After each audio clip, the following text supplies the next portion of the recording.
AD Perus, desde 1947, abençoando o Brasil.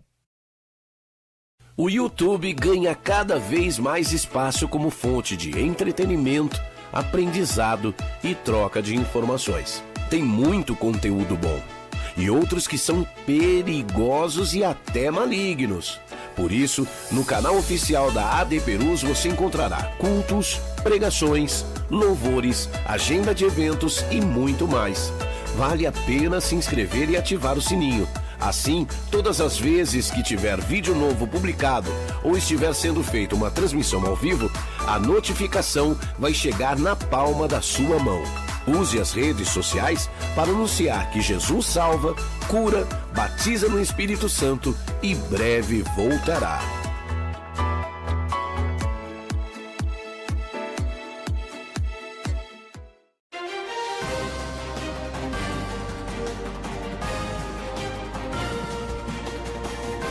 Você está acompanhando uma transmissão oficial da Assembleia de Deus Ministério de Perus.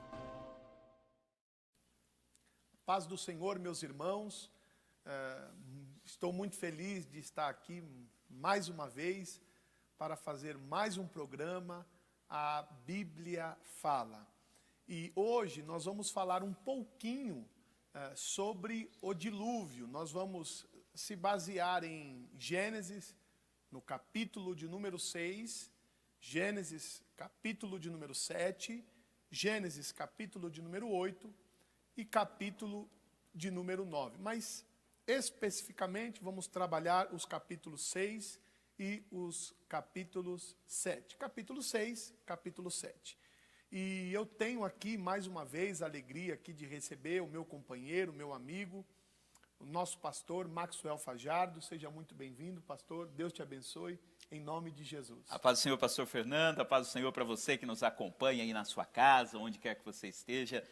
Você que acompanha semanalmente o programa A Bíblia Fala, e é uma satisfação estarmos juntos em mais esta semana e falando sobre um assunto tão importante que é o dilúvio. Vamos ver o que a Bíblia fala sobre o dilúvio. Bom, para nós iniciarmos, nós vamos ler Gênesis no capítulo de número 7, tá certo? E o versículo, nós vamos ler o versículo de número 10 e o versículo de número 11.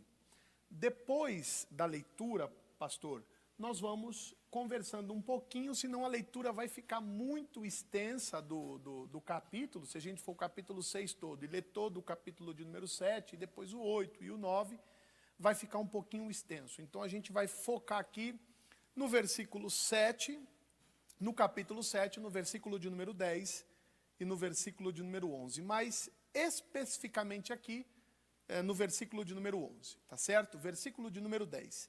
E depois de 7 dias, as águas do dilúvio vieram sobre a terra. No dia em que Noé completou 600 anos, 1 mês e 17 dias, nesse mesmo dia, todas as fontes das grandes profundezas jorraram, e as comportas dos céus se abriram. Pastor Maxwell, a Bíblia, ela fala de um momento único, pontual, nunca visto em toda a história, não só das Sagradas Escrituras, mas de toda a humanidade.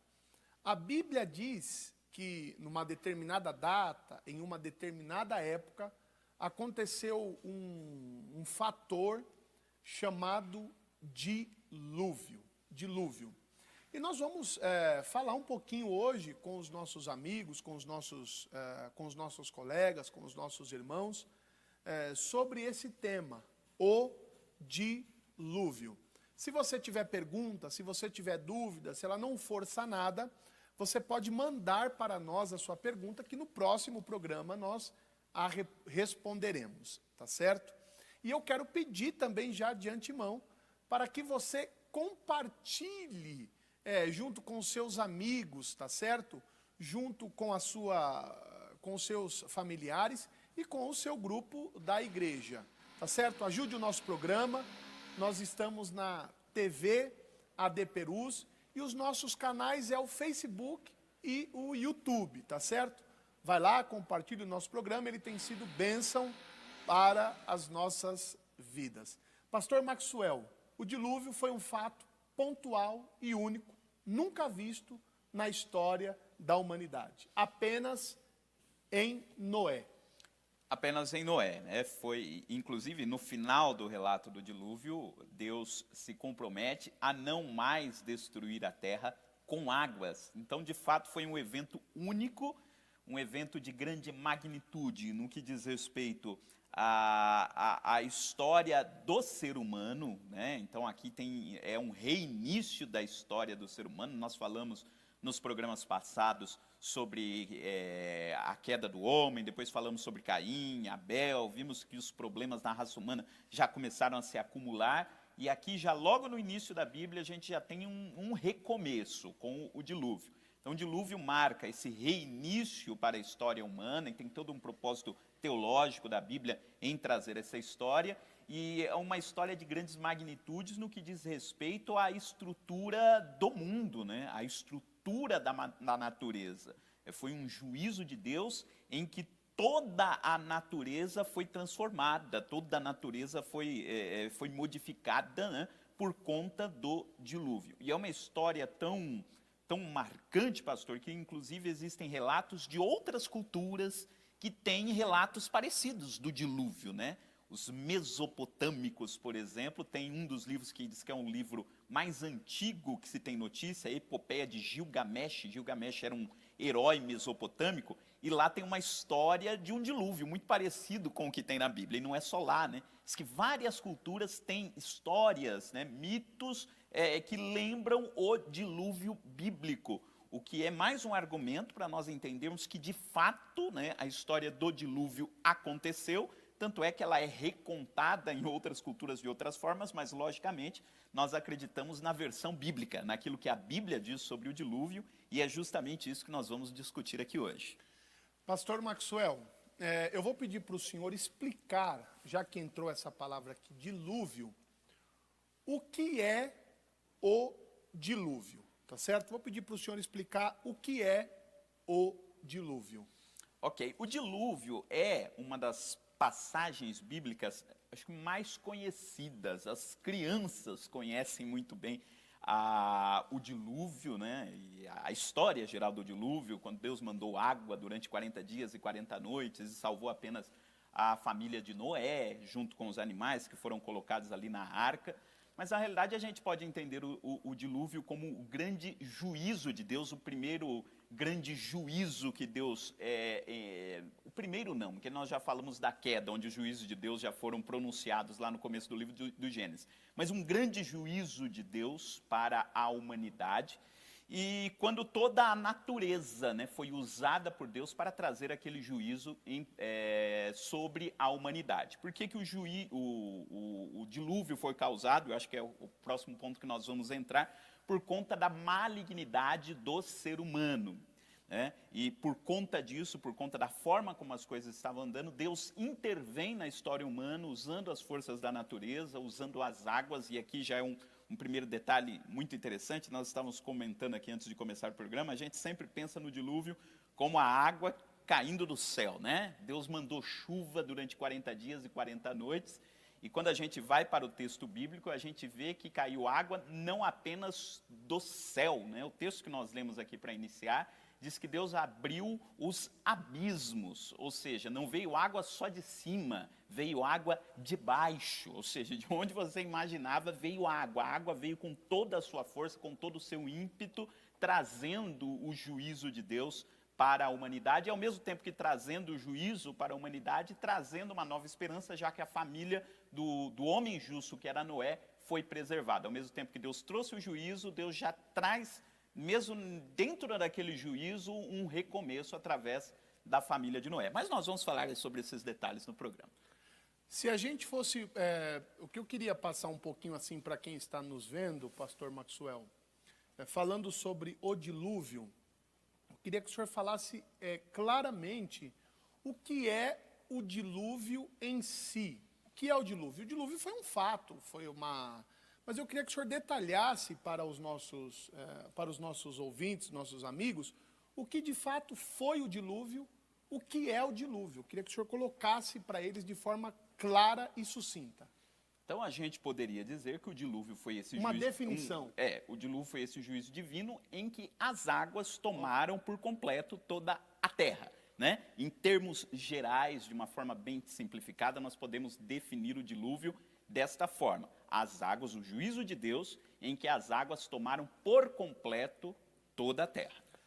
Falando sobre o dilúvio, existe algumas correntes sobre a questão da água em si.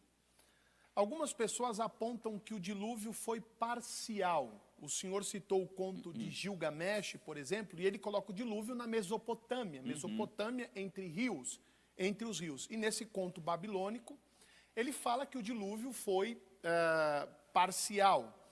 E muitas pessoas, posteriormente, algumas correntes, defendem que o dilúvio ele foi parcial. Mas quando você lê a Bíblia, pastor, a própria Bíblia, ela dá algumas indicações sobre o dilúvio. Quando o senhor lê o texto ali de Gênesis, no capítulo de número 6, ele coloca um juízo. E ele faz alguns apontamentos. Por exemplo, ele diz assim, olha, eu vou exterminar toda e não alguns.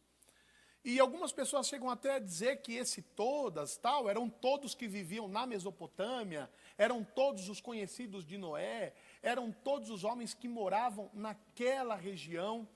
E muitas vezes isso gera uma dúvida na mente de alguns leitores. Eu não vou dizer que os leitores simples da Bíblia chegam a questionar isso, mas algumas pessoas conseguem influenciar outras. Eles acabam dizendo que o dilúvio realmente aconteceu só numa determinada região, em específico ali na Mesopotâmia, próximo da Babilônia. Mas eu queria que o senhor pontuasse para nós sobre a questão do dilúvio. Se realmente o dilúvio só aconteceu na Mesopotâmia, ou se o dilúvio aconteceu em toda a terra. Eu entendo que o dilúvio foi universal, que as águas vieram sobre toda a terra. O texto bíblico diz que todos os montes foram cobertos pela água que Deus mandou, né? Toda a terra foi coberta. E se nós formos pensar num dilúvio apenas local, nós temos algumas implicações com relação a isso. Por exemplo, as aves que Noé colocou dentro da arca, né? As aves, elas naturalmente migram a cada época do ano, né? Então, se o dilúvio foi local, não havia necessidade de preservar, por exemplo, as aves, porque dependendo da época do ano, as aves estariam em outro ambiente da terra que não foi atingido pelas águas do dilúvio, né? O mesmo pode se dizer com relação aos animais, né? Animais que estivessem sobrevivendo em outras épocas, depois poderiam migrar, né? Todo um processo aí da migração dos animais, né? Então, nós entendemos que quando a Bíblia fala do extermínio de toda a vida na terra, de fato, era o extermínio de toda a vida na terra. Ainda que nós entendamos que a maior parte da terra naquele momento não estava povoada. Nós estamos falando lá do início das civilizações, né? Não era toda a terra que estava povoada, mas mesmo assim nós entendemos, por conta dessas indicações do texto bíblico, que o dilúvio alcançou sim toda a terra. Foi um juízo universal, um juízo que Deus mandou a toda a terra. Gênesis capítulo de número 6, versículo de número 7, está escrito assim: disse o Senhor, farei desaparecer da face da terra o homem que criei. Esse homem aqui representa toda a humanidade. Os homens e também os animais grandes, os animais pequenos e as aves dos céus. Arrependo-me de havê-los feito. Tem uma indicação nessa questão dos animais grandes aqui, pastor Maxwell? E algumas pessoas, alguns biblistas, eles defendem que aqui também foi a extinção dos próprios dinossauros. Quando você lê Gênesis lá no capítulo de número 1, foram criadas as bestas feras. E alguns chegam a alegar que eram os dinossauros. E que aqui foi o extermínio do dinossauro por completo. Ele não chegou a entrar na arca. E que aqui foi o extermínio total dos dinossauros. Mas a gente não vai entrar nessa questão. Então o versículo aqui, ele dá a entender que realmente o dilúvio ele foi universal, não apenas em uma determinada região. O que aconteceu, pastor Maxwell? Por que Deus quis mandar um juízo tão severo sobre os homens, chamado dilúvio? E no dilúvio tem uma coisa tão interessante para quem lê a Bíblia, tão interessante, que lá em Gênesis capítulo de número 2, você que dá aula de escola dominical, você que gosta de falar, você que prega, antes do dilúvio, de cair essa quantidade enorme, exorbitante de água, não chovia, pastor Maxwell, não chovia, não tinha chuva na terra. Vinha um orvalho, né, como se fosse um orvalho, e aquele orvalho ele era suficiente, como está escrito no capítulo de número 2, ele era suficiente para que a relva, né, ela pudesse ser alimentada ali daquela água e produzir os seus frutos, seja como for, e a própria a flora, a fauna, com aquele orvalho, por conta dos rios que já existiam, como fala, um rio com 4 braços, já era suficiente, então não chovia. A primeira vez que veio a chuva foi como o pastor Maxwell pontuou, foi como uma maldição. Hoje ela vem como bênção, em alguns lugares da enchente, enfim. Mas a primeira vez que ela veio foi como maldição, e hoje ela vem como bênção. Tanto é que está escrito em Levítico, se o meu povo recorrer a outros deuses, eu vou cerrar os céus, não haverá chuva. Mas ela quando veio, ela veio como maldição.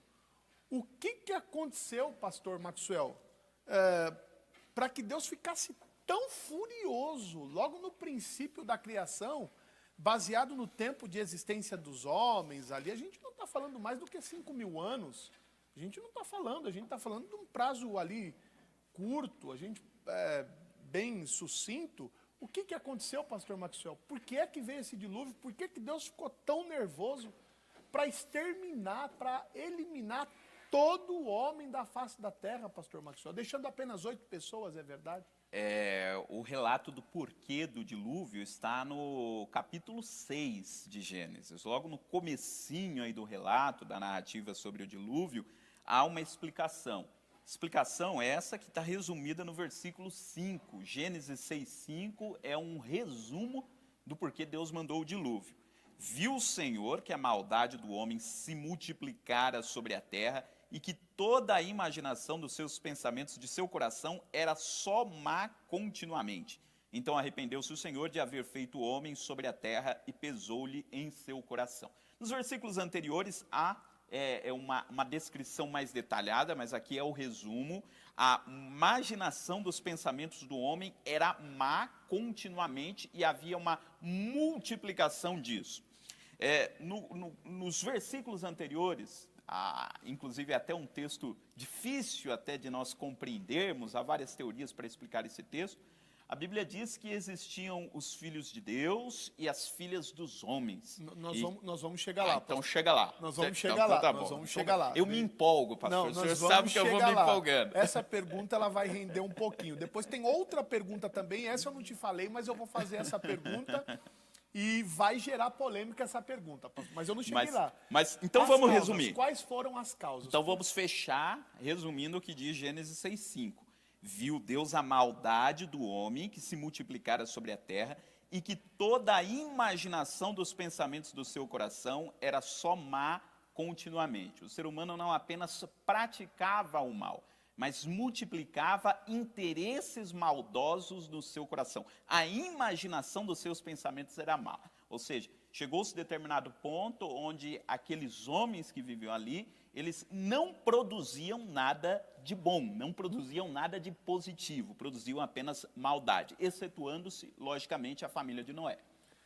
Quando eu costumo colocar aqui, pastor Maxwell, 4 fatores pelos quais o dilúvio veio para a terra. Eu vou colocar os 4 fatores e eu gostaria que o senhor falasse um pouquinho sobre esses 4 fatores. Primeiro, violência, estava em toda a terra, maldade, corrupção e casamento misto, que entra lá com as filhas dos homens e as filhas e os filhos de Deus, tal. Mas eu costumo colocar esses 4 sentimentos, que é o que a gente vê ali em Gênesis, no capítulo de número 6. Maldade, violência, corrupção e casamento misto. Me parece que não é muito diferente do que acontece nos dias de hoje. Exatamente, né? E quando a gente fala de maldade, por exemplo, de violência, a gente lembra um pouquinho antes do relato do dilúvio, da figura de Lameque, né? Eu acho que Lameque, ele representa muito bem esse período, né? Lameque, ele era um dos descendentes lá de Caim, e a gente falou no programa anterior, inclusive se você não assistiu o programa anterior, procure aqui no canal, né? E se você está no canal do YouTube... Tá bom demais. Tá muito bom, muito tá bom. Muito bom. Procure aí no Facebook, procure aí no YouTube, no canal da TV AD Peru, você vai encontrar o programa da semana passada. A gente falou que quando Deus puniu Caim, colocou um sinal sobre Caim para que ninguém se vingasse dele. Deus estava ensinando que a vingança, pura e simplesmente, não seria a resolução desses problemas, né? Deus estava se colocando contra isso, né? Então havia uma palavra de Deus contra a violência, mesmo que fosse uma violência perpetrada contra aquele que havia feito mal, né? E aí a gente encontra Lameque, que passa por cima desta orientação de Deus e diz, não, eu vou me vingar mesmo, e vou me vingar muito mais. Ele era violento. Ele era violento. O cabra era brabo. Ele matou o homem, né, porque ele pisou. E aí ele faz referência ainda a Caim, né, quer dizer, demonstrando total desprezo por aquela orientação de Deus. Era uma violência que era uma violência gratuita, era uma violência nesse sentido apenas de mostrar a força, apenas de mostrar o poder do homem, e isso se multiplicava. Então a Bíblia deixa mostra para nós esse comportamento de Lameque, que se reflete muito bem de como que estava a situação naquele período. Quando você lê o texto aqui, a gente colocou as causas do dilúvio, e aí aparece aquela velha pergunta, né? A velha pergunta. Interessante que algumas pessoas chegaram a defender, pastor Maxwell, eu achei até muito interessante, mas lá aparece os filhos de Deus e as filhas dos homens. E eles colocam uma das causas principais do dilúvio justamente por conta desse namoro, desse casamento, desse ajuntamento. E algumas pessoas falam que os filhos de Deus eram os anjos. E as filhas dos homens eram as mulheres comuns que nós conhecemos. E muitos passaram a defender, dizendo, olha, os filhos de Deus, e eles se baseiam em Jó, né? Diz que quando os filhos de Deus aí vieram, enfim, lá, Jó capítulo de número 1, né? E veio Satanás entre eles. E eles falam que os filhos de Deus eram os anjos. E que os anjos mantiveram relações carnais com as filhas dos homens. Qual é o seu pensamento sobre isso, pastor Maxwell? Sim, isso está lá em Gênesis capítulo 6, né, versículo 2. Viram os filhos de Deus que as filhas dos homens eram formosas e tomaram para si mulheres de todas as que escolheram. E mais lá para frente, para complicar ainda mais, né, diz que desta união nasceram os gigantes que havia, os nefilins, né? Que significa os caídos.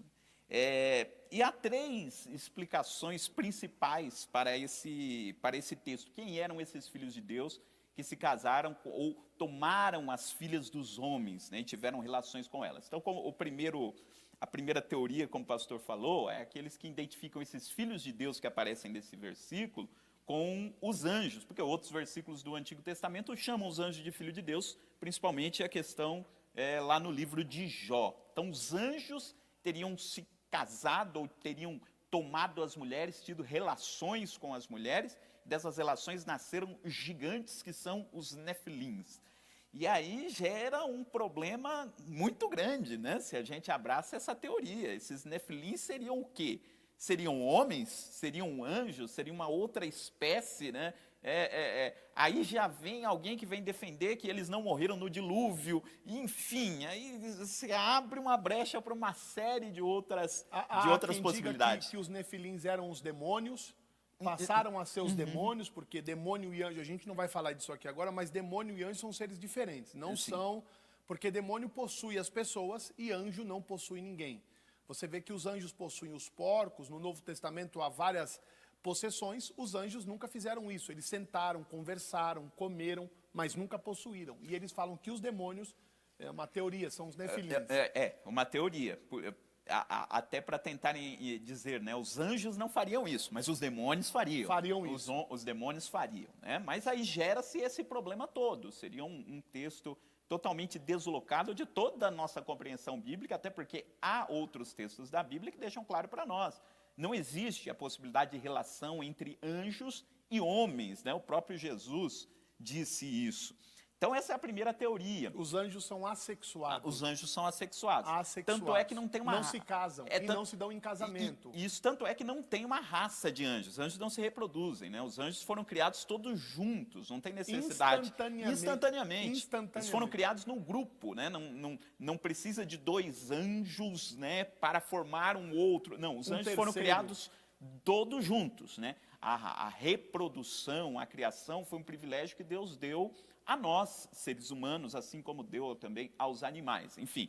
Mas os anjos não, e há textos da Bíblia que deixam isso claro, não há relação entre homens e entre anjos, o homem é uma coisa, anjo é outra coisa, enfim. Uma segunda forma, né, tem três teorias para explicar esse texto.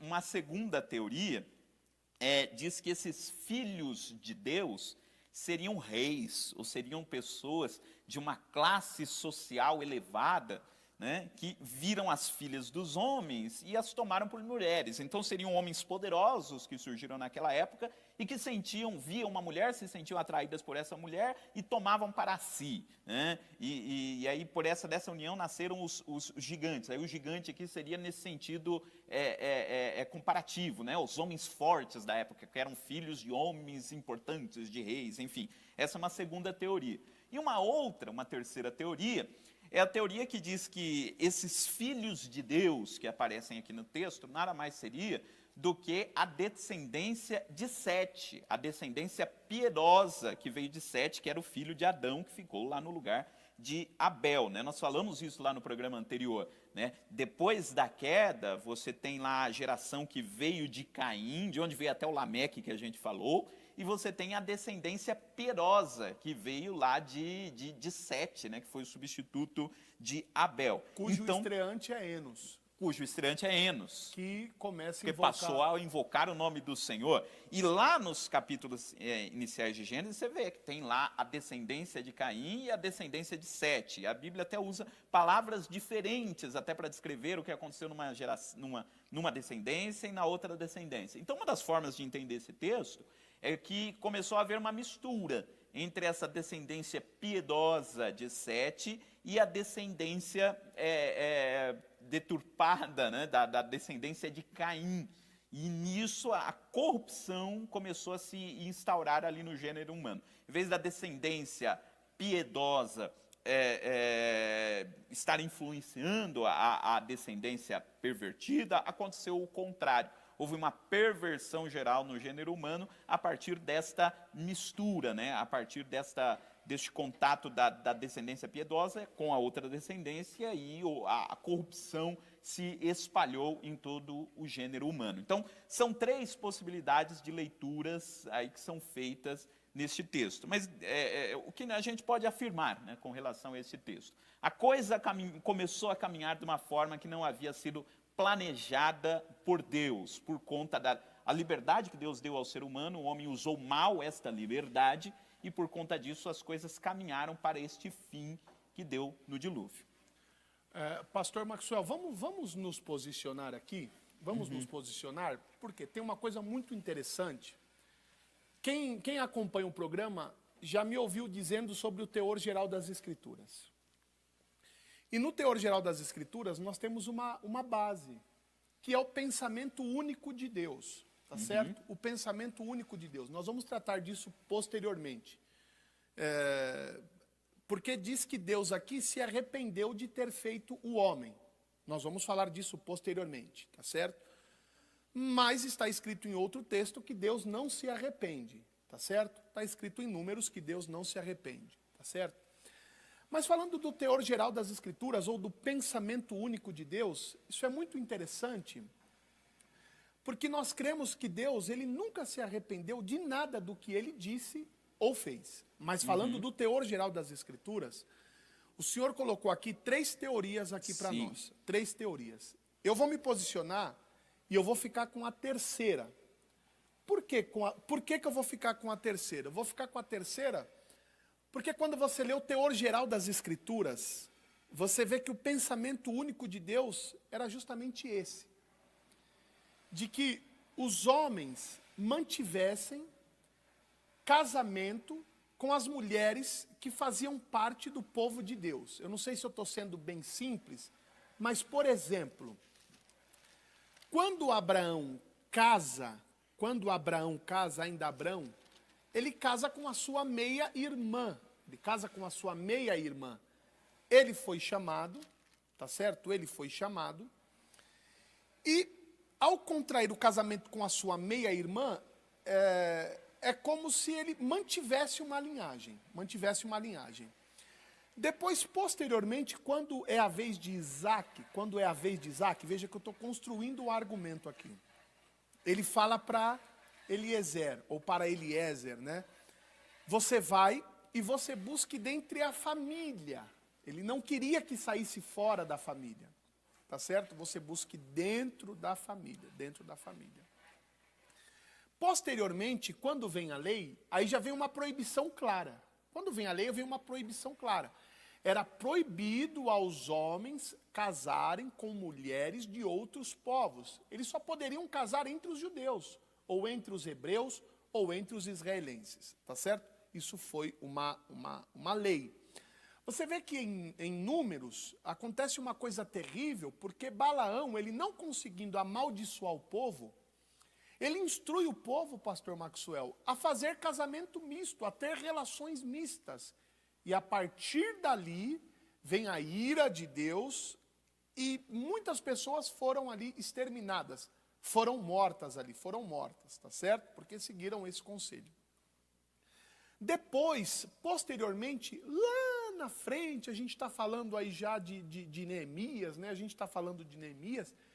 Vem uma recomendação clara para que os homens, isso está claro em Esdras, na verdade, quando ele pede para que as mulheres que não têm parentesco entre o povo, eles vão embora. E os homens ali com muita dor no coração, muita tristeza, se despedem, dão a mão. Esdras, capítulo de número 13, praticamente, acho que não vou afirmar aqui o capítulo, mas eles fazem um pacto e eles vão embora. Tá certo? Eles não mantiveram o casamento. E quando você tem as cartas, depois nas cartas você tem um ensinamento claro de Paulo para que o homem contraísse casamento dentre as pessoas que faziam parte da igreja. Então eu encaro esse texto, pastor Maxwell, não sei se você entendeu a construção aqui da ideia do pensamento único de Deus, que Deus não se arrepende. Pelos anjos não serem assexuados, anjo não mantém relação sexual. Eu acredito piamente que eram a descendência de Caim com a descendência de Enos ou de Sete. E ali Deus ficou extremamente... Os costumes ali se misturaram e... Eu também concordo, pastor, com essa última posição. Porque eu entendo que quando o Gênesis estava sendo composto, né, os diferentes versículos que estavam sendo escritos aqui para compor o livro de Gênesis... Há uma ideia que vai além do texto que a gente está lendo. Há alguns versículos anteriores que parece que já estão apontando para uma ideia que vai ser construída aqui no capítulo 6. Quer dizer, antes dele falar dos filhos de Deus que se casaram com as filhas dos homens, tem um capítulo anterior. Lá no capítulo anterior é feita uma grande distinção entre as duas gerações, entre a geração que veio de Caim e a geração que veio de Sete. E quando se fala lá da geração de Sete, faz-se questão de dizer lá, inclusive com Enos, aqui se buscava ao Senhor. E quando a gente vai lá para o lado de Caim, a gente vê lá Lameque, né, se posicionando totalmente contrário àquilo que Deus havia dito. Então, o texto, ele, antes do capítulo 6, ele já está indicando algumas coisas para nós. Ele está indicando que havia uma barreira, havia um abismo entre uma geração, entre o comportamento de uma geração e o comportamento de outra geração. E quem vai contra essa teoria diz, não, mas ele está chamando de filho de Deus, né? O termo ideal não seria esse, enfim. Mas o capítulo anterior fala que a geração de Sete tinha um relacionamento com Deus que não era visto na descendência de Caim. Então eu também entendo essa terceira posição como a posição, acho que mais lógica no texto, até por conta daquilo que Gênesis disse antes do capítulo 6. Aí uma coisa vai se encaixando. Eu entendo que quando se começou a escrever Gênesis 6, já se tem em mente aquilo que foi escrito antes, né? Então aquilo que foi escrito antes apontaria para o que ele quer dizer em Gênesis 6. Bom, eu acredito que ficou muito claro para quem está nos vendo, para quem está nos assistindo. Muito boa essa explicação. Noé foi chamado por Deus, um chamado específico para construir a arca. E algumas pessoas, elas costumam dar um prazo, costumam dar uma data para a questão da construção da arca. A arca tinha várias particularidades, tinha muitas coisas importantes dentro da própria arca. A sua construção foi muito importante. E tem algumas coisas aqui, pastor Maxwell, que eu gostaria de conversar com o senhor, mas eu não sei se hoje é o dia ideal por conta do tempo que nós vamos tomar. Como nós estamos com o programa já aproximadamente uns 40 minutos, pastor Maxwell, eu vou lançar uma pergunta aqui, nós vamos caminhar para o encerramento, e no programa seguinte nós vamos dar continuidade ao programa. O tempo ele não nos espera, Eu vou colocar a pergunta e no próximo programa nós vamos voltar com esse assunto aqui sobre o dilúvio. Tudo bem assim, pastor Maxwell? Perfeito. Posso fazer a pergunta aqui? Manda lá. Vou fazer a pergunta, mas nós não vamos responder agora não. Tá certo? Pastor Maxwell, quantos anos aproximadamente a arca levou para ser construída? Se você está vendo o programa e quiser opinar, você tem total direito. Mas nós só vamos responder essa pergunta no próximo programa. E no próximo programa nós vamos colocar outros assuntos também sobre o dilúvio. Vamos falar sobre a própria arca, a importância da arca, né? Qual a importância da arca na vida de Noé, o que simbolizava a arca. Mas, para o momento aqui, pastor Maxwell, quanto tempo Noé construiu a arca? Nós vamos responder no próximo programa.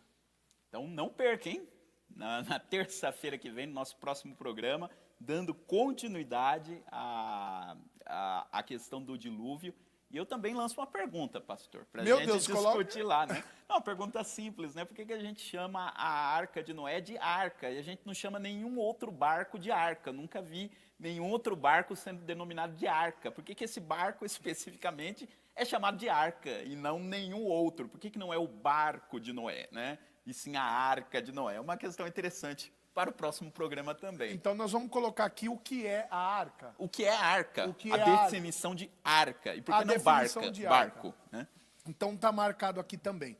Então eu quero convidar você para que você nos ajude. Compartilhe o nosso programa nas suas redes sociais, nos seus grupos de WhatsApp, com os familiares, com os amigos e com os irmãos da igreja. Este programa é o Bíblia Fala, a Bíblia Fala. Nós temos o desejo, o interesse de levar as escrituras até você de forma clara, simples, objetiva e, sobretudo, correta, tá bom? Deus te abençoe por estar conosco, mas antes de terminar o programa, eu quero convidar você para que você contribua com a nossa igreja, com o nosso programa. Aqui estão os dados bancários, estão aparecendo aqui embaixo, está bem aí na sua frente, está na tela. Nós temos o Banco Bradesco e nós temos o Banco do Brasil. Contribua com esta obra, seja dizimista, seja ofertante. Pastor Maxwell, muito obrigado pela sua presença, muito obrigado por estar conosco, Deus te abençoe, que programa maravilhoso. Maravilha, pastor, Deus abençoe e até a próxima terça-feira. Muito obrigado pela sua audiência, muito obrigado por estar conosco, Deus te abençoe, em nome do Senhor Jesus. Nós estamos aqui em São Paulo, capital, São Paulo, Brasil, Assembleia de Deus, Ministério de Perus. Deus te abençoe, em nome de Jesus.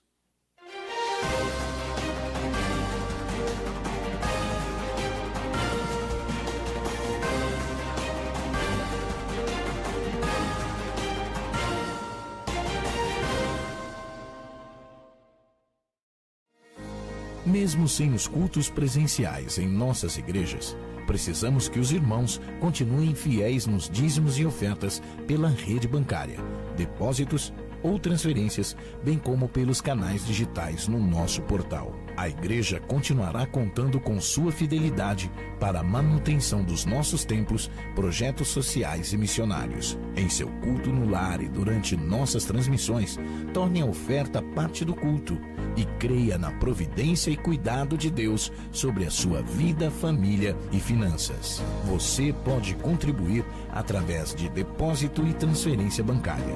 Banco Bradesco, agência 2216, dígito 0 e conta corrente 515, dígito 0.